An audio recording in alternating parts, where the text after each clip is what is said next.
Menurut kamu, dana darurat itu penting apa enggak? Penting banget. Karena dengan adanya dana darurat, kita bisa mempersiapkan segala sesuatu kemungkinan yang tidak bisa kita prediksi.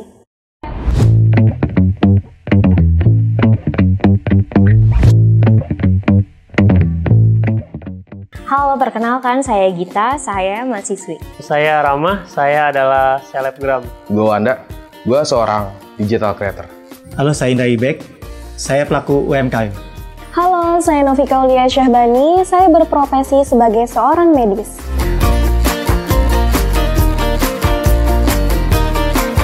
Dana darurat itu menurut gue penting banget sih. Penting dong. Penting banget. Sangat penting.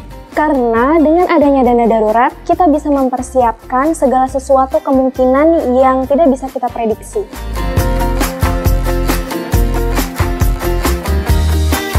Kalau gue pribadi sih ada ya, walaupun emang gak seberapa, tapi ada kok gue nyimpenin buat dana darurat. Dana darurat ada?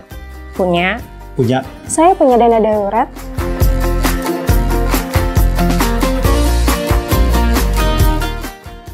Yang ideal menurut saya itu dalam 1 bulan kita harus menyisihkan 10% dari penghasilan kita.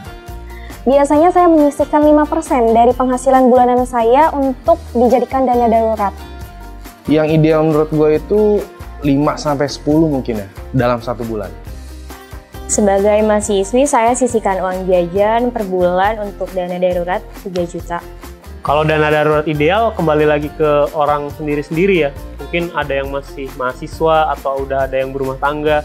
Buat gue pribadi sih dana darurat yang ideal itu ada di sekitar 15-20 juta mungkin sebulan.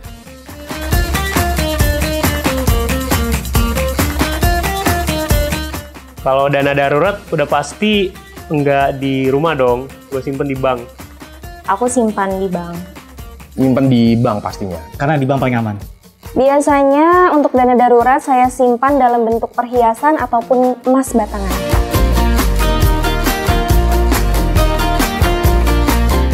Biasanya saya menggunakan dana darurat itu ketika kebutuhan sangat urgent. Salah satu contohnya ketika sakit ataupun ada keperluan mendadak seperti harus adanya perbaikan motor. Orang tua sakit, mobil rusak, atau ada renovasi rumah. Tapi kalau gue tuh kadang kalau misal ada nih pengen beli ini, pengen beli itu, ada aja diambilin dana darurat, entah kadang sebulan sekali, 3 bulan sekali, ada aja diambilin buat beli barang-barang keinginan.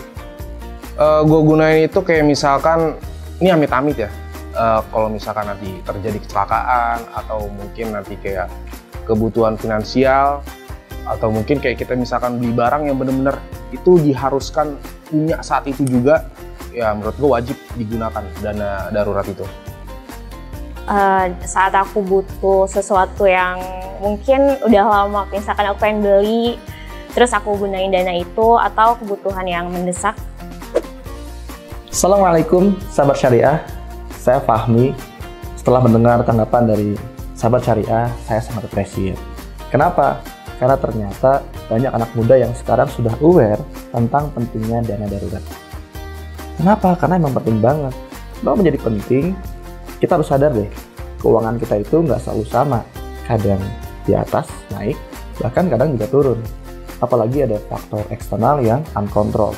Misalnya resesi, wabah, PHK massal, atau bahkan omset bisnis menurun. Karenanya, pada saat kita lagi punya keuangan lebih, kita harus cerdas finansial. Diatur, jangan sampai boros. Ya. Sehingga pada saat kita lagi turun, kita aman, nggak kaget. Nah, ada tips 4 cost budgeting yang bisa diterapkan oleh sahabat syariah.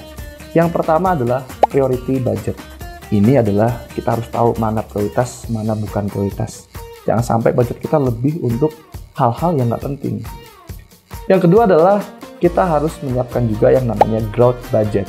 Ini adalah untuk bertumbuh. Misalnya kita bangun bisnis, nggak apa-apa kecil, tapi kita perlu bertumbuh. Nah, yang ketiga kita juga butuh yang namanya charity budget. Ini sosial nih, sedekah ya, kita bantu orang karena kita makhluk sosial. Nah, yang terakhir emergency budget. Yes, ini adalah dana darurat. Penting kalau misalnya tiba-tiba terjadi sesuatu, kita aman, ada dana safety-nya. Gitu ya. Itu pesan dari saya, semoga bermanfaat untuk sahabat syariah. Ada quotes dari saya adalah, orang sukses pasti cerdas keuangan. Assalamualaikum warahmatullahi wabarakatuh.